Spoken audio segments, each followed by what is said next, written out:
So I moved back home, like I said, within a week.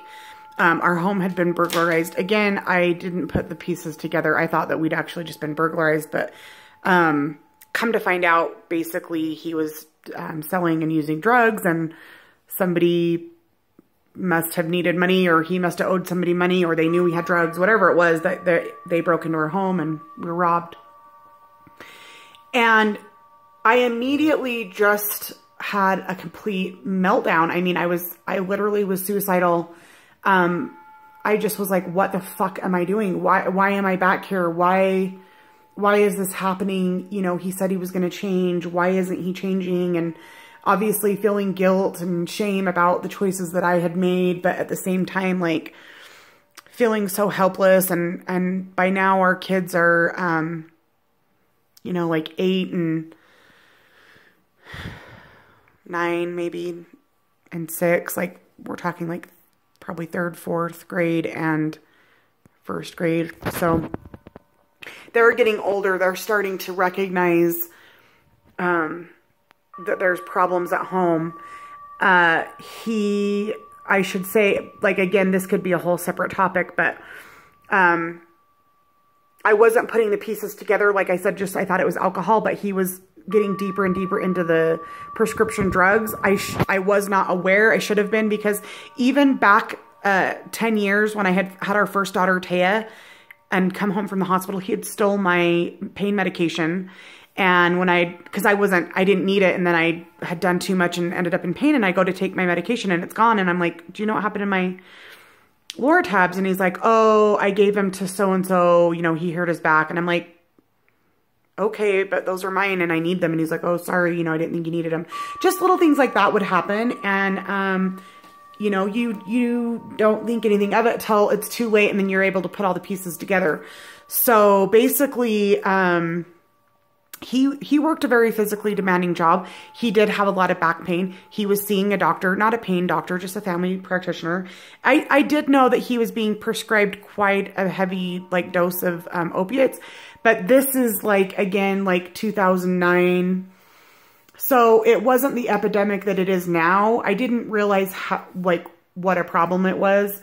And so it was even to the point that, I mean, I knew they were worth money, but he was actually telling me, and we needed money. So he would tell me that he was getting these prescriptions and he was selling them for $5 and $10 a pill. And being the sense that we were getting in such financial problems, rather than me paying attention to why we were in these problems, I was just focused on getting groceries and providing for my family, to the point that I started going to the doctor. I started getting prescriptions, and I was being told that he was selling those prescriptions. He wasn't selling them. He was taking them, and he was taking all of his plus all of mine. And he started to kind of fall away from his other friendships. And he had one really close friendship with a tattoo artist. And he started getting really heavily tattooed. And then he was telling me stories about, oh, well, this person, the tattoo artist, needs them because he has a bad back from tattooing. And he'll trade us tattoos for some prescriptions. So I have my jacket on now, but if you notice, most of my tattoos come from this individual who I was being told we were trading pills for tattoos, which, of course, now that I know what I know, that is not okay, and I would not make that decision again. I was naive. This is, you know, a while ago now. I would definitely make different choices. But anyway, so he's continuing to drink. He's continuing to apparently do pills. I wasn't aware of that. When I should have noticed is when he actually stopped drinking. So I'm thinking to myself, oh God, you know, he's really slowed down on drinking. Well, that's because now his drug habit had gone to such an extent that he didn't care to have the alcohol, if that made sense. So I don't know that this is what's happening, but we start to see other things happen. For instance, you know, every couple of weeks, he would get so sick and he'd be laying in bed, just like literally sweating profusely, shivering and throwing up. And I literally thought he had cancer or something. Well, what I know now is he would be going through withdrawals. And that would be right in alignment when we were fucking broke. And I was literally shopping for groceries at like all $1. But we're making good money. So I don't know how, like, it's just crazy to me the way that we can allow ourselves to ignore things and the level of denial that we will go into for self-preservation.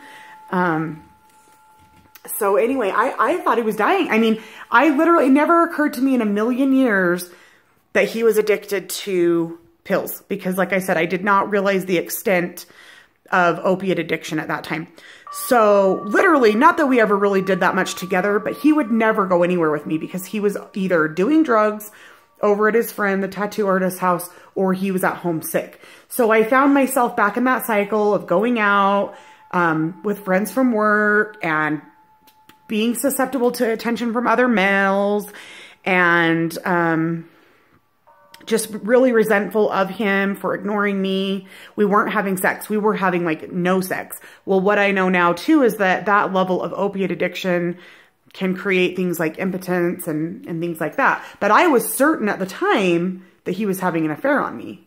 Probably because, oh, also I forgot to leave out in the beginning, I am an empath. So, you know, I was picking up crazy energies this whole time, but I would ask him things and he'd be like, you're crazy, you're this, you're that. Just throw it back on me. And so again, I just had this feeling that he's living this separate life, but I couldn't put it together. But I was convinced that he was having an affair. So, you know, things started to progress very quickly now at this point. So now we're getting into more like 2010 time frame, and, we're not making house payments. Our home's in foreclosure. I mean, shit's hitting the fan. We've had my car repossessed. Pretty much everything that I had ever worked for was starting to be taken from me. And the only thing that I could do is to dive into like a spiritual practice. And so I started yoga pretty heavily because I'm like, oh, fuck it. If we're not paying our house payment, I might as well go get myself an unlimited pass to yoga. I was doing yoga 5-6 days a week. That was my escape, and started buying all organic food because again, like, we're not paying bills. All right, well, I knew that basically if I didn't spend the money, he was going to spend the money first. So I started to kind of do those type of things, and through the yoga, and I do believe also the organic food, I just started to raise my vibration and I started to have an awakening. And so my spiritual journey really got serious at that time. But as I started to awaken, I started to see things for what they really were, in addition to that things had escalated to such a level. So for instance, he went into a full-blown seizure one night. It's completely traumatizing. My older daughter, Taya, was sitting on the couch. They were watching Cops, and he goes into like a full-on like seizure, grabs his shoulder, ripped it out of socket, head flung back, foaming out of the mouth.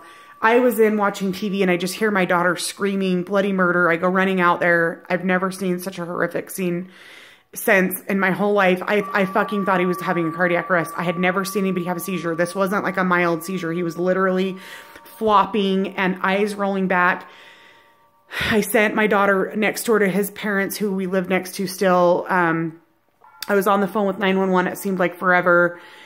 We get him to the hospital and they basically couldn't find any reason for it. And I knew well, they took him in an ambulance. So I had to end up riding up to the emergency room with his sister-in-law. And I told her, my sister-in-law, his sister, I told her in the car, I'm like, this is drug related. That I know. It just finally all clicked. I knew what it was. And so basically, I mean, he literally traumatized me and my kids. And so I was pissed. I was super pissed off at him. So I started to now be more snoopy. I started going through his phone. I started going through the garage where he always was. And I started to find things like, just like lighters, like not 1 or 2 lighters, like just lighters everywhere, like 20, 30, 40 lighters. And they'd all be empty. And there'd be, I'd buy tinfoil and I'd go cook dinner. And there'd be no tinfoil. Well, he was smoking the pills, they're called Roxy's, which are like 30 milligram Percocets. I think he'd gone from taking 2 or 5 to chewing them to snorting them. And now he was smoking them. So things were getting real quick. He had lost probably about 50 pounds. I mean, it was just literally skin and bones, had 0 emotions, straight up zombie, did not give 2 shits. Our house was starting to deteriorate. I'm going to lose my video again, so I'll start this back in just a minute.